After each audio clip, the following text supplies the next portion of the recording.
উত্তরবঙ্গের সঙ্গে ঢাকার সড়ক যোগাযোগের মূল এই পথটি উদ্বোধন করা হয়েছে বছর দেড়েক আগে। এরপর মেরামত হয়েছে 2 দফা। তারপর বৃষ্টিতে নবীনগর থেকে চন্দ্রা পর্যন্ত অংশে বিটুমিন উঠে বিভিন্ন অংশে দেখা দিয়েছে গর্ত। ওরা ঠিক করে করার পরে 15 দিন পরে পরে ভাঙে দেয়। নবীনগর পল্লী বিদ্যুৎ, জিরানি, চন্দ্রা সহ বিভিন্ন স্থানে মেরামতের নামে যে কাজ চলছে তাতে যাত্রীদের ভোগান্তি কমার বদলে আরও বেড়ে যাওয়ার আশঙ্কা করছে চালক ও যাত্রীরা। 3-4 দিন বৃষ্টি এই অবস্থা, গাড়ি ঘোড়ার জাম, গাড়ি একটার সাথে একটা পানি নিষ্কাশন হইতে পারতেছে না। এই কারণে এই রাস্তা পুরো হইতেছে এবং ভাঙতেছে। মেরামত যাতে ঈদের জনগণ যাতে চলতে পারে।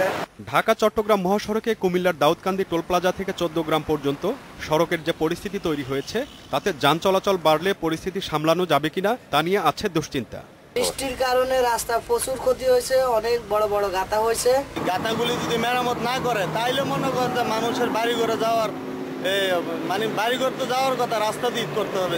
সড়কটির অন্তত 42টি এলাকায় জরুরি মেরামত দরকার বলে মনে করছে হাইওয়ে পুলিশ। মহাসড়কে অনেক জায়গায় খানাখন্দ সৃষ্টি হয়েছে। আমরা এই জায়গাগুলোকে চিহ্নিত করেছি এবং রুটস অ্যান্ড হাইওয়েকে আমরা অবগত করেছি। তারা বলেছে অতি দ্রুত তারা জায়গাগুলো মেরামত করে দিবে। আশা করি ইনশাল্লাহ সমস্যা হবে না। ঢাকা চট্টগ্রাম মহাসড়কের 4 লেন প্রকল্পে নতুন সড়কের পাশাপাশি পুরনো অংশেই চলছে মেরামত। বৃষ্টিতে ক্ষতিগ্রস্ত অংশগুলো দ্রুত মেরামতের আশ্বাস দিয়েছে কর্তৃপক্ষ। ব্যাপক বৃষ্টিপাতের ফলে স্ক্যাটারওয়েতে কিছু ছোটখাটো পথ হয়েছে এবং সেগুলি আমরা আগামী 2 দিনের মধ্যে ইনশাল্লাহ আমরা এগুলি রিকভার করব এবং সড়ক যান চলাচল স্বাভাবিক রাখার চেষ্টা করছি। মহাসড়কের 14টি নতুন বাইপাস খুলে দেয়া এবং 4 লেনের বেশিরভাগ কাজ শেষ হয় ঈদে ঘরমুখো মানুষের ভোগান্তি কম হবে বলে আশা করছে কর্তৃপক্ষ। Zahurul Islam Johnny, independent news.